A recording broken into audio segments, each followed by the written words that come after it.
Aujourd'hui encore, nombreux sont ceux qui estiment que le bulldog français est né en France.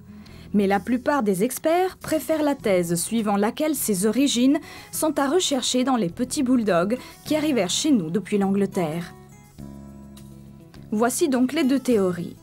Ceux qui penchent pour la naissance française de la race, parmi lesquels il faut compter le célèbre cynologue Martin, disent qu'elle descendrait de chiens d'écurie petits, puissants et peu connus, très répandus dans certaines banlieues de Paris, croisés ensuite avec des chiens à museau court arrivés de Belgique. Ces experts admettent quelques croisements avec des bulldogs et des carlins, mais estiment que la race s'est formée en France et justifient son nom par sa ressemblance importante avec le bulldog. Pour ce courant de pensée, les bulldogs étaient les compagnons des forts des Halles, cochers et bouchers qui les employaient pour chasser les rats et dans de sanglants combats entre chiens. C'est là une théorie intéressante, mais qu'aucun document écrit ne confirme, non plus qu'aucune représentation artistique. Pour la cynophilie, le bulldog français se matérialise en France, à l'improviste, vers la moitié du XIXe siècle et commence immédiatement à gravir les échelons du succès. En revanche, pour ceux qui pensent que les bulldogs d'Angleterre sont ses ancêtres, des petits bulldogs auraient commencé à naître en Grande-Bretagne vers les premières années du XIXe siècle, presque certainement de croisements entre des bulldogs et d'autres races, parmi lesquels le carlin et très probablement aussi le Manchester Terrier qui leur aurait légué ses oreilles dressées.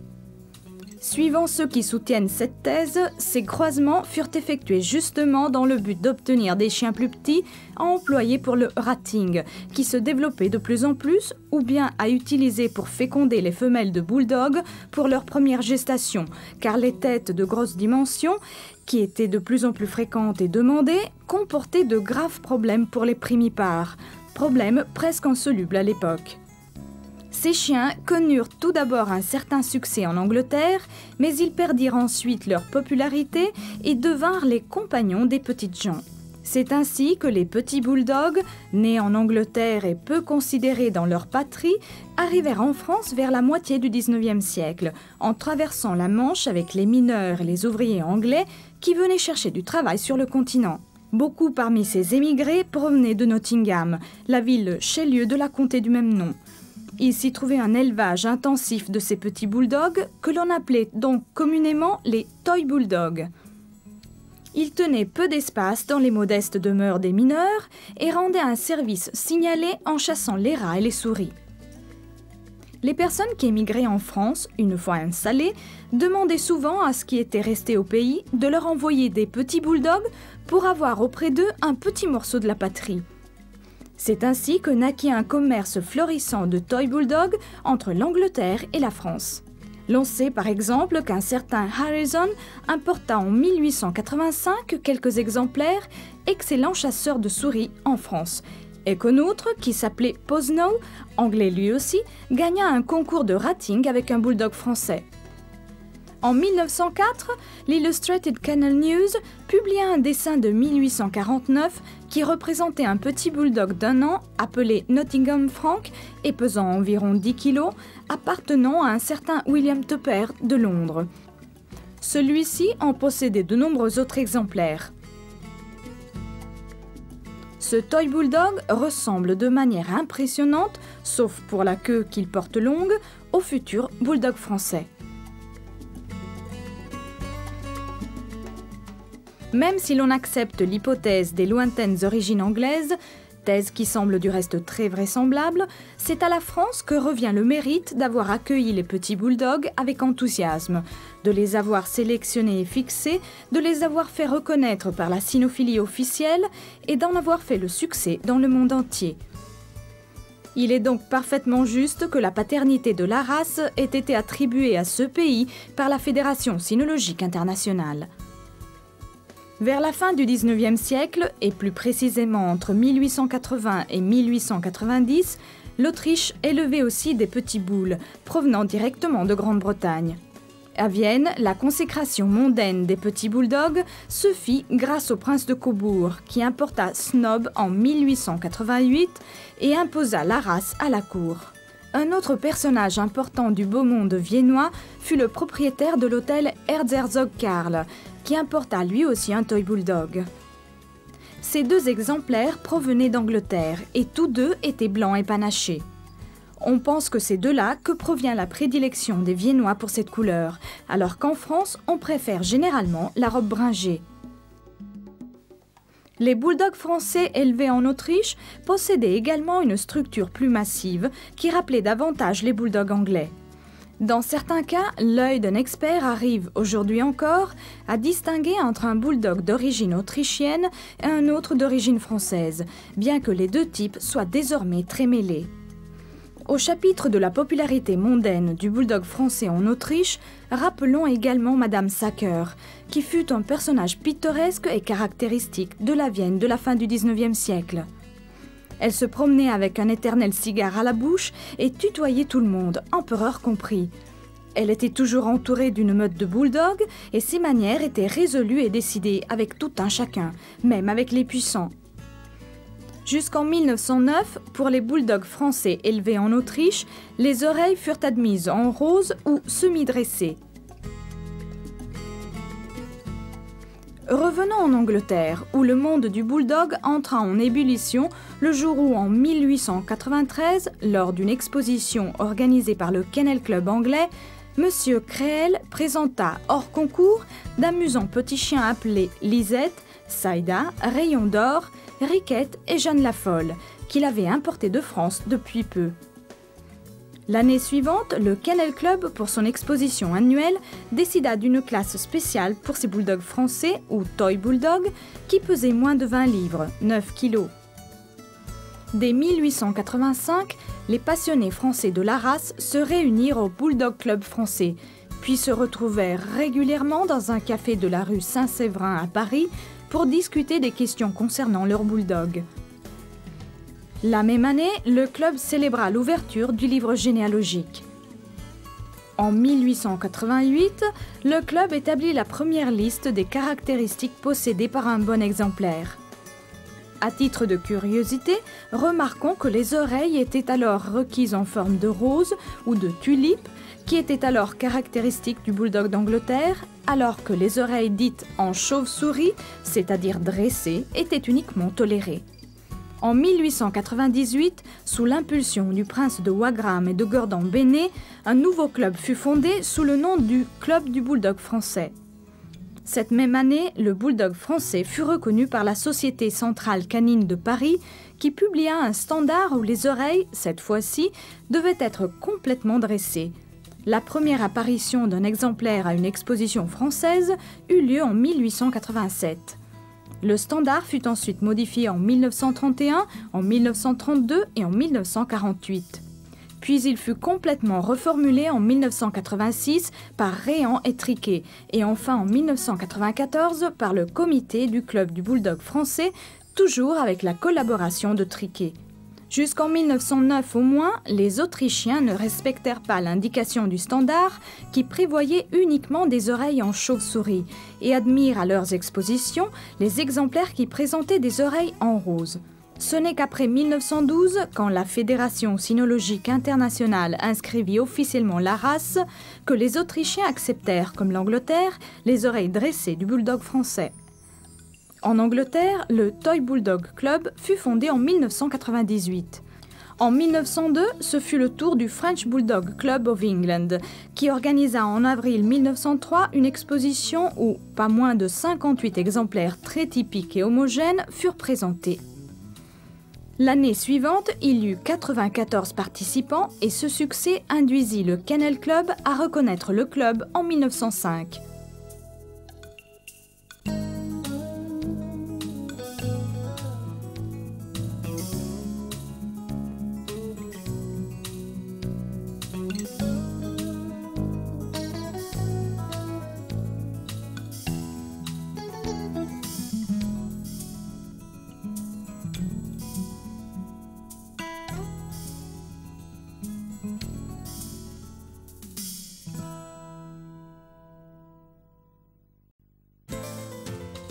Le bulldog français est un chien d'origine française, de compagnie, de garde et d'agrément non soumis à des tests de travail. Son apparence générale est celle d'un molossoïde de petit format, puissant dans sa petite taille, bréviligne. À poil ras, à face courte et camuse, aux oreilles droites, avec une queue naturellement courte. Il doit avoir l'apparence d'un animal actif, intelligent, très musclé, d'une structure compacte et d'une solide ossature. La tête doit être très forte, large et carrée. La peau la recouvrant forme des plis et des rides presque symétriques. Le museau est très court. Le crâne doit être large, presque plat, le front très bombé et les arcades sourcilières proéminentes, séparées par un sillon très développé entre les yeux. Ce sillon ne doit pas se prolonger sur le front et la crête occipitale est peu développée. Stop très prononcé. Le chanfrein doit être large, très court et retroussé. Les narines bien ouvertes, dirigées obliquement de bas en haut et d'avant en arrière. Ces caractéristiques doivent néanmoins permettre une respiration naturelle. Front court, large et présentant des plis concentriquement symétriques descendant sur les lèvres. Mâchoire, large, carrée, puissante. La mâchoire inférieure décrit une courbe large aboutissant en avant de la mâchoire supérieure. Le prognatisme inférieur est un défaut très grave et les incisives inférieures ne doivent jamais être visibles, bouche fermée. Les mâchoires ne doivent jamais présenter ni déviation ni asymétrie. La lèvre supérieure est descendante et arrondie. Elle recouvre complètement les dents. Les masséters doivent être bien développés mais pas en relief. Les yeux, à l'expression éveillée, placés assez loin du nez et surtout des oreilles.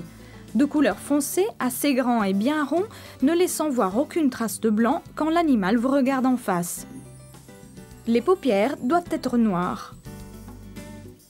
Oreilles de grandeur moyenne, larges à la base et arrondies au sommet, placées hautes sur la tête mais pas trop près l'une de l'autre, portée droite. Le pavillon est ouvert vers l'avant et la peau fine et douce au toucher. Encolure courte, légèrement incurvée et sans fanon. La ligne du dos se relève progressivement au niveau du rein pour redescendre rapidement vers la queue. Cette forme, qui doit être très recherchée, a pour cause le rein court. Le dos est large et musclé, le rein court et large, la croupe oblique. Poitrine cylindrique et bien descendue, côte dite en tonneau, poitrail largement ouvert, ventre relevé. Queue courte, attachée bas sur la croupe, épaisse à la base, nouée ou cassée naturellement et effilée à l'extrémité. Le port doit rester au-dessous de l'horizontale. Une queue relativement courte, ne dépassant pas la pointe du jarret, est admise, mais elle n'est pas recherchée. Membres antérieurs, aplomb régulier, vus de face et de profil. Épaules et bras courts, épais, offrant une musculature ferme et apparente, le coude est bien au corps. Avant-bras courts et musclés, carpe et métacarpe solides, pieds ronds de petite dimension, légèrement en dehors. Les doigts doivent être bien compacts et les ongles courts et gros. Ils doivent être noirs chez les sujets bringés, alors qu'ils peuvent être clairs pour les cailles et pour les fauves. Les membres postérieurs doivent être forts, musclés et un peu plus longs que les membres antérieurs. Aplomb régulier, cuisses musclées et peu gigotées, jarret plutôt descendu, ni trop angulé, ni surtout trop droit. Tarse et métatarse solides et courts, sans ergot, pieds bien compacts. Allure dégagée. La robe doit être d'un beau poil ras, serré, brillant et doux. Couleur, uniformément colorée fauve, bringée ou non, ou à panachure limitée.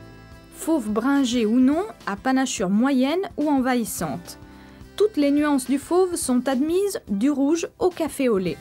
Les chiens entièrement blancs sont classés dans les fauves bringés à panachure blanche envahissante. Si un chien présente une truffe très foncée, des yeux sombres entourés de paupières foncées, certaines dépigmentations de la face pourront être exceptionnellement tolérées chez de très beaux sujets. Le poids varie de 8 à 14 kg et la taille est proportionnée au poids.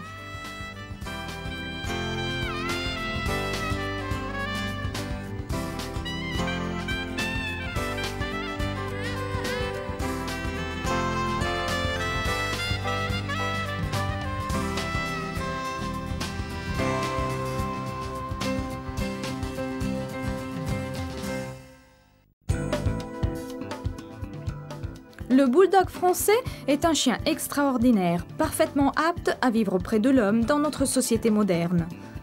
Tout d'abord, il s'agit d'un chien aux dimensions modestes. Avec ses quelques 30 cm de hauteur au garrot, c'est un compagnon qui occupe peu d'espace. C'est là un détail important pour les nombreuses personnes qui vivent dans petits logements, en ville ou ailleurs. Toujours à l'avantage de la vie en ville et en appartement, cette race possède un poil court et inodore, qui lui permet de vivre en famille, même si l'espace à disposition est minime, sans déranger le moins du monde. À la maison ou en voiture, le bulldog français est en outre un gardien attentif, scrupuleux et décidé, qui n'hésite pas une seconde non seulement à signaler un danger éventuel, mais aussi à agresser avec une énergie insoupçonnable quiconque ose violer le territoire qui lui est confié. Il est important de le préciser ici, ne sous-estimez jamais un bulldog français. Certes, sa taille est réduite, mais c'est un concentré de 10 à 14 kg de muscles qui en font un athlète petit mais puissant. De plus, la morphologie de ses mâchoires lui permet de mordre avec une puissance extraordinaire et avec l'énergie héritée de ses lointains ancêtres combattants. C'est donc un adversaire à prendre au sérieux. Un bulldog français, pourvu de bon tempérament, avec sa petite taille et l'aspect sympathique, un peu amusant qui le distingue, regarde le monde du haut en bas et son expression révèle son caractère fier et sûr de soi, courageux, fort et tranquille. Ses 30 cm de hauteur renferment un tel patrimoine génétique que si l'on observe un exemplaire représentatif de la race, on est immédiatement frappé par l'impression de force et de détermination qu'il transmet. À travers les voies mystérieuses des transmissions génétiques, les bulldogs ont hérité des caractéristiques de leurs lointains ancêtres molossoïdes, ceux qui, pendant des millénaires, ont dû affronter des dangers de toutes sortes pour survivre. Voilà d'où vient ce courage qui semble sans limite et qui le pousse à affronter des adversaires beaucoup plus gros que lui, avec un mépris royal pour les conséquences éventuelles. Ce même courage qui le fait affronter tout danger potentiel pour les personnes qu'il aime. Une autre des caractéristiques qu'il a héritées, c'est l'amour qu'il ressent pour son maître. Lors des longs voyages, quand il partageait avec l'homme un repas frugal, pendant les nuits passées ensemble pour surveiller le troupeau ou attendre le passage du gibier, dans la veille en attente de la bataille du lendemain, où tous deux auraient mis leur vie en jeu, une symbiose d'état d'âme, d'espoir, de crainte et d'affection s'est développée entre l'homme et le chien. De nombreuses anecdotes nous sont parvenues, parmi lesquelles une reflète bien ce que nous voulons dire. C'est l'histoire d'Alcibiade, le général athénien qui vécut 4 siècles avant notre ère et qui fut atteint par diverses flèches au cours d'une bataille contre Cerse, roi des Perses. Son fidèle Molosse, qui veillait sur sa vie, bien que blessé lui-même et mourant, arracha les flèches de ses dents et le sauva. Alcibiade, ému et reconnaissant, le fit enterrer avec toutes les honneurs. Le bulldog français aime sa famille, même si, comme de nombreux chiens, il choisit un seul membre comme maître, lui décerne le titre de chef de meute et le respecte comme son seul supérieur. Pour lui, les autres membres de la famille sont ses pairs, auxquels il voue une grande affection. Les exemplaires de la race sont doux et fiables avec les enfants. Il joue avec les petits sans problème pendant des heures et ne se formalise pas si le comportement des enfants est parfois un peu brusque. Il faudra faire un peu attention si le chien est accueilli à la maison alors que les enfants ne sont pas encore nés, car son amour pour son maître peut rendre le bulldog assez jaloux. Si un bébé venait à naître, surveillez les réactions du chien pendant quelque temps.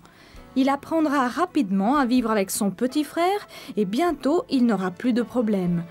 Bien entendu, s'il y a déjà des enfants, il ne se passera rien. Nous l'avons dit, bien des bulldogs sont assez jaloux. Ils n'acceptent pas que l'on caresse des chiens étrangers, ils ne veulent pas être enfermés quelque part si des hôtes viennent à la maison. Ils n'admettent pas que l'on donne à manger à d'autres animaux et surtout, ils n'aiment pas qu'on les laisse seuls. Il est important d'en tenir compte et il faut absolument habituer le chiot dès le départ à passer du temps tout seul afin d'éviter des déboires par la suite. Au départ, il faudra le laisser pendant de brefs délais, qu'on allongera de plus en plus jusqu'à arriver à une autonomie complète. En constatant qu'à chaque fois que vous partez, vous finissez par revenir, le chien comprendra que ce n'est pas une situation d'abandon définitif et il apprendra à se calmer.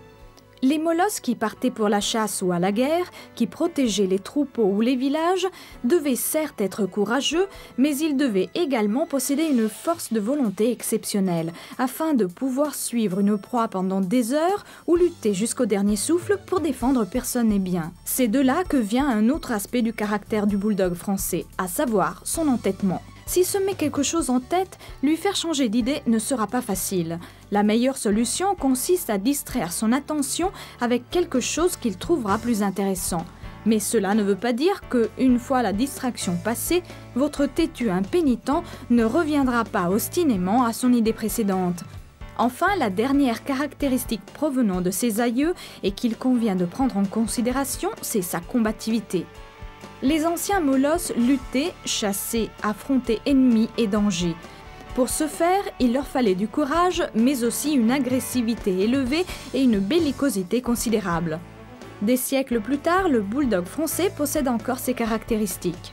C'est pour cela qu'il fait un gardien de maison tout à fait valable, qui n'hésite pas une seconde à affronter les intrus éventuels. Sa confiance en soi le rend peu enclin à aboyer au moindre bruit, mais lui fait signaler un problème uniquement si celui-ci peut réellement représenter un danger. L'aspect négatif de cette agressivité, c'est que normalement les bulldogs français, et surtout les mâles, n'acceptent pas de bon gré d'autres chiens du même sexe, et que s'ils sont provoqués, la rixe est pratiquement assurée. Attention donc, ne laissez jamais de mâle sans surveillance. Nous ne pouvons pas terminer cette brève description de son caractère sans faire allusion au sens de l'humour que possède le bulldog français. Un sens de l'humour aigu, un peu voyou, avec une astuce bon enfant qui lui permet de tout se faire pardonner et d'obtenir presque tout ce qu'il veut. Un cocktail de douceur, d'entêtement et aussi d'irrésistible sympathie. La santé de la race ne pose pas de problème particulier. Comme tous les chiens au chanfrein court, le bulldog français peut avoir quelques difficultés de respiration s'il fait très chaud. Ne le fatiguez donc pas trop et ne le soumettez pas à un exercice physique excessif. Attention surtout, ne le laissez jamais en voiture au soleil ou dans un endroit très chaud. Veillez à ce qu'il dispose toujours d'une bonne dose d'eau fraîche. Le froid en revanche ne lui pose aucun problème. Il y a eu quelques cas de rétinopathie, mais très peu, ainsi que de rares cas de dysplasie. Pour les accouchements, la césarienne est désormais souvent pratiquée. Ce n'est pas indispensable, mais avec les techniques modernes, cette intervention permet de limiter au minimum la mortalité des chiots et évite que la mère ne soit stressée par un long travail. Voilà donc le bulldog français qui affronte avec nous le nouveau millénaire. Un beau chien, intelligent, courageux et protecteur, mais aussi fort sociable, qui sera un ami amusant et incomparable pour son maître et pour toute la famille.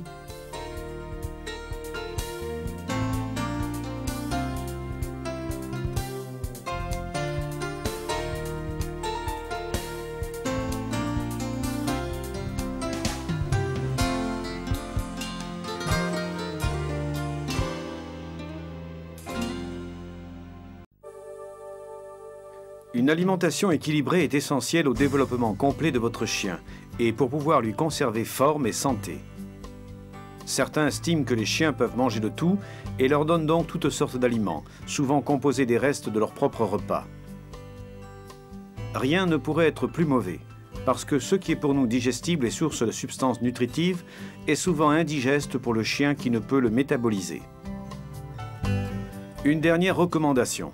Il peut arriver qu'un chien n'ait pas faim et qu'il refuse la nourriture pendant 1 voire 2 jours. C'est tout à fait normal et dans ce cas, il ne faut pas lui laisser sa pâtée à disposition, mais l'enlever au bout d'un bref délai. Au repas suivant, changez les aliments. Si ce manque d'appétit dure plus de 2 jours sans autres symptômes, ou si dès le départ il s'accompagne de symptômes révélant une souffrance générale ou un état de prostration, consultez immédiatement votre vétérinaire. Ce sera très probablement une simple indisposition, mais inutile de prendre des risques. Il vaut toujours mieux être rassuré par un expert. Commençons par une très brève description de l'appareil digestif des chiens. Comme chez tous les carnivores, l'estomac possède des dimensions importantes, alors que l'intestin est relativement court. La première digestion dans l'estomac demande de 3 à 8 heures, puis la nourriture passe dans l'intestin, où les substances nutritives sont assimilées pour être ensuite transmises à tous les organes à travers le sang. La grande capacité de l'estomac et la longueur du processus de digestion permettent de faire des repas abondants et assez éloignés l'un de l'autre. Bien entendu, pour conserver le chien en excellente santé, il faut lui fournir tous les éléments dont il a besoin, à savoir des protéines, des glucides, des lipides, des vitamines et des minéraux. Lorsque le chien était un prédateur carnivore, il assimilait ces éléments à travers les animaux qu'il chassait, en général des herbivores. Ensuite, la civilisation l'a amené à se nourrir différemment, mais il sera toujours nécessaire de lui fournir les substances adéquates. C'est à travers l'alimentation que le chien produit l'énergie qui lui sert à maintenir ses fonctions vitales et à bouger. Plus l'activité sera intense et plus l'apport en énergie devra être abondant. Sans vouloir rentrer dans une étude alimentaire qui demanderait un traité entier, nous pouvons simplement dire que le chien a surtout besoin de graisses ou lipides, d'origine animale ou végétale, et que ce sont elles qui fournissent l'énergie qui lui est nécessaire et s'accumulent dans l'organisme pour fournir l'énergie de réserve éventuelle. Les protéines qui forment la plus grande partie du corps animal sont tout aussi essentielles. Elles sont indispensables à la formation de tous les tissus, en particulier des muscles, et constituent également la base des hormones et du sang. C'est dire si elles sont un élément irremplaçable dans une alimentation correcte, tout spécialement chez les chiots qui doivent encore construire leur corps. Les protéines se trouvent dans la viande, le fromage, les œufs, le poisson, tous aliments qui sont bien digérés par le chien, ainsi que dans la farine de soja, les arachides, les légumes secs, que le chien a davantage de mal à digérer. Toutefois, un excès de protéines est nocif et peut entraîner des troubles de diverses natures. Les glucides ne sont pas indispensables dans l'alimentation du chien. Ils sont cependant très utiles à la fin de la gestation. L'amidon, le plus important des féculents, est mal digéré par le chien et doit subir des traitements préliminaires, comme la cuisson, la réduction en flocons, etc. C'est pourquoi, si vous donnez des pâtes ou du riz à votre ami, il faudra les faire bouillir très longuement afin d'éliminer une bonne partie de l'amidon qui s'y trouve. Les fibres qui accompagnent souvent les glucides sont surtout utiles dans l'alimentation des chiens sédentaires parce qu'elles aident à prévenir la constipation grâce à leur vitesse de transit dans l'appareil digestif. Les vitamines, elles aussi, sont nécessaires, même si une très petite quantité suffit. Elles sont présentes dans de nombreux végétaux et sont synthétisées par les herbivores. C'est pour cela que lorsqu'un carnivore dévore sa proie, en général herbivore, il commence par l'intestin qui contient des résidus de nourriture végétale pas encore digérés. C'est également la raison pour laquelle, malgré votre déception, votre chien se nourrit des excréments d'animaux herbivores dès qu'il en a l'occasion. Un excès de vitamines peut avoir des effets négatifs. Si vous utilisez de la nourriture toute prête, avant d'ajouter des intégrateurs, lisez bien quelles sont les substances contenues dans la pâtée. En cas de doute, consultez votre vétérinaire. Les minéraux sont un élément essentiel et ils sont également fournis par l'alimentation. La carence de certains minéraux comme le calcium, le fer, le potassium, le sodium, le cuivre et d'autres peut entraîner une croissance irrégulière du chiot, avec de graves conséquences, et chez l'adulte un état de faiblesse générale ou même divers problèmes à différents niveaux. On trouve dans le commerce d'excellents produits tout prêts, aussi bien humides que secs, qui fournissent tous les éléments nécessaires à la croissance d'abord et au maintien de la pleine forme de votre chien ensuite. Même si vous utilisez des boîtes ou croquettes, vous pourrez quand même donner à votre chien quelques fruits ou un autre aliment qu'il apprécie, tout en faisant attention à ne pas exagérer et surtout à ne pas lui donner des substances nocives comme les aliments sucrés, les fritures, les sauces, le pain frais et avec beaucoup de mie qui sont très mauvais et pourraient avoir des conséquences très sérieuses à long terme. Si vous préférez préparer vous-même la pâtée, suivez les conseils de l'éleveur qui vous a vendu le chien ou ceux de votre vétérinaire habituel. En règle générale, sachez que la viande est l'élément essentiel, de préférence la viande bovine. Si vous lui donnez du cochon, il faut qu'il soit très bien cuit pour éviter les infections. La volaille et le lapin sont très bien également, mais absolument privés de leurs os. Les abats sont généralement appréciés, même s'ils sont moins riches en substances nutritives. Le poisson est un excellent aliment qu'il faut proposer cuit.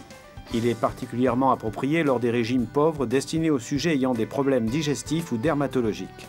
C'est également une bonne idée pour varier un peu le menu de votre ami. Les œufs sont bien tolérés et apportent de nombreuses substances nutritives. Ils sont particulièrement indiqués pour les chiots et chez les femelles en cours d'allaitement. Le jaune peut être consommé cru, mais le blanc doit toujours être cuit. Les graisses, telles que l'huile et le lard, sont toujours bien acceptées par le chien et sont particulièrement utiles dans les périodes de travail ou d'effort. 1 ou 2 cuillerées à café d'huile dans la pâtée sont toujours souhaitables. Le pain sec est une bonne source d'énergie, mais il doit être très bien séché. Il sert aussi à nettoyer les dents et à les garder en bonne santé. Les pâtes et le riz sont très semblables, mais ainsi que nous l'avons dit tout à l'heure, ils doivent être cuits longuement pour éliminer l'amidon difficile à digérer. Même s'ils ne sont pas indispensables, les fruits et légumes peuvent être donnés aux chiens qui les aiment. Leur apport nutritif est très limité et le seul intérêt réside dans l'apport de fibres brutes. Le dernier élément indispensable à la nutrition, même s'il semble inutile de le rappeler, c'est l'eau, qui doit toujours être à la disposition du chien, fraîche et abondante. Si on la met dans un bol, il faut la changer le plus souvent possible, surtout quand il fait chaud. Elle est encore plus indispensable si le chien consomme des aliments secs, non humidifiés. Le dernier aspect de l'alimentation à voir ici, c'est la fréquence des repas. À partir de la naissance, les chiots prennent leur repas en suivant des délais dictés par l'instinct de la mère et des autres chiots. Pendant le sevrage, on réduit progressivement le nombre de tétées et on les intègre avec des aliments appropriés, indiqués par un éleveur expert ou par le vétérinaire. Entre 1 et 3 mois, les chiots sevrés devraient faire 4 repas à des intervalles réguliers. De 4 à 7 ou 8 mois, on peut passer à 3 repas. De 8 à 18 mois à 2 et ensuite, si l'on veut, on pourra réduire la fréquence à un seul repas, même s'il n'est pas contre-indiqué d'en conserver 2. D'ailleurs, certains conseillent plutôt cette solution.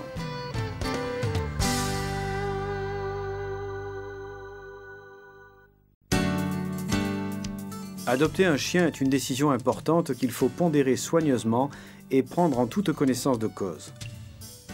La vaccination doit toujours être effectuée le plus scrupuleusement possible afin de protéger non seulement le chiot, mais aussi le sujet adulte contre les maladies les plus communes. En règle générale, lorsque le chiot quitte son élevage, il a été vacciné entre 40 et 45 jours avec une primo-vaccination contre la maladie de Carré, l'hépatite contagieuse et la parvovirose. La deuxième vaccination polyvalente est légèrement effectuée 3 semaines plus tard. Elle couvre les 3 maladies précédentes, mais aussi la leptospirose. 1 mois plus tard, on pourra effectuer encore une vaccination quadrivalente également, puis les rappels seront indispensables tous les ans. Pour être vacciné, le chien doit être en parfaite santé et en particulier vermifugé. En règle générale, il faut exécuter un traitement vermifuge 2 fois par an. Il existe plusieurs types d'ascarides dont chacun infecte spécifiquement une espèce animale, homme compris. Il n'existe pratiquement aucun risque zoonose, c'est-à-dire de transmission de l'infestation du chien à l'homme. Il est tout aussi important de protéger le chien contre les ectoparasites, à savoir ceux qui s'installent dans le pelage du chien, comme les puces ou les tiques, tous deux hématophages. De plus, les puces sont un hôte intermédiaire pour un type de ténia. Pour libérer le chien de ses fastidieux locataires, il existe de nombreux produits spécifiques, mais il ne faudra pas oublier d'intervenir également au niveau de l'environnement du chien. L'été accentue les problèmes provoqués par les hôtes désagréables, en particulier les tiques qui arrivent justement dans les premières chaleurs.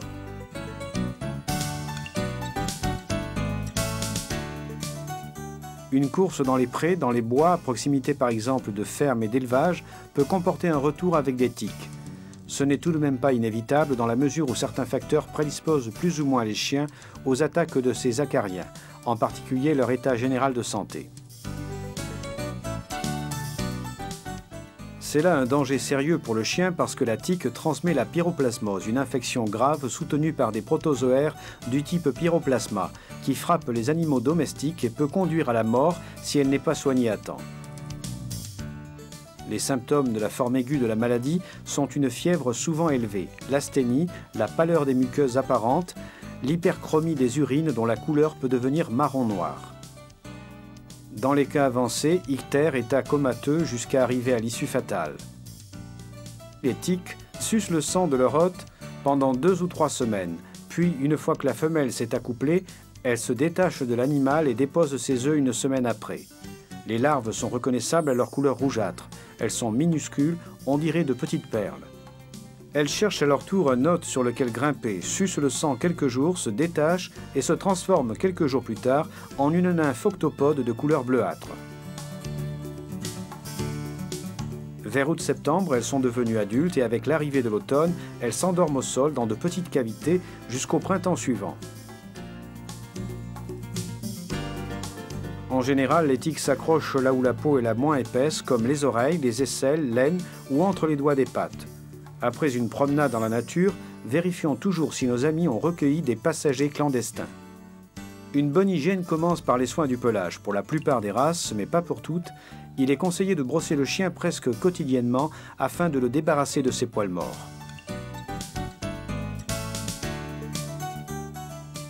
De nombreuses races ont besoin d'un toilettage particulier, à exécuter plusieurs fois par an. Il ne faut pas généraliser la notion qu'un pelage brillant est un signe de bonne santé, parce que pour certaines races, au contraire, il doit être plutôt opaque. Il ne faut pas laver le chien trop souvent car ses glandes sébacées produisent un suin qui exerce une fonction protectrice que les lavages menacent. Dans des conditions normales, la peau doit être toujours propre, sans pellicule ni desquamation d'aucune sorte.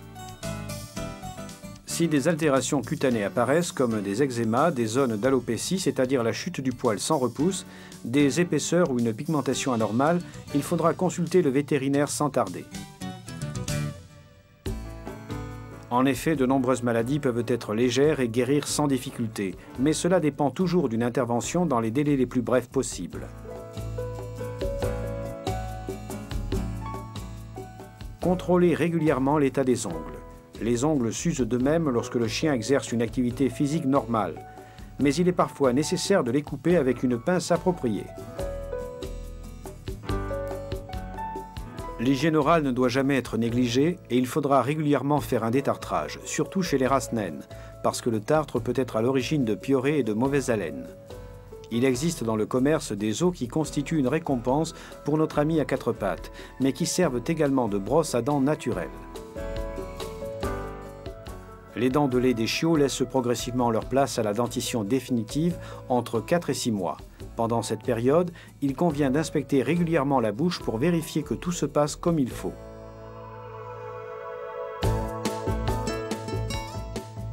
La filariose cardiopulmonaire est une grave maladie qui frappe le sang et le cœur provoquée par une nématode parasite, la Dirofilaria immitis. On la connaît depuis plusieurs siècles et depuis un siècle environ, on a compris l'important mécanisme de transmission de la maladie par les moustiques.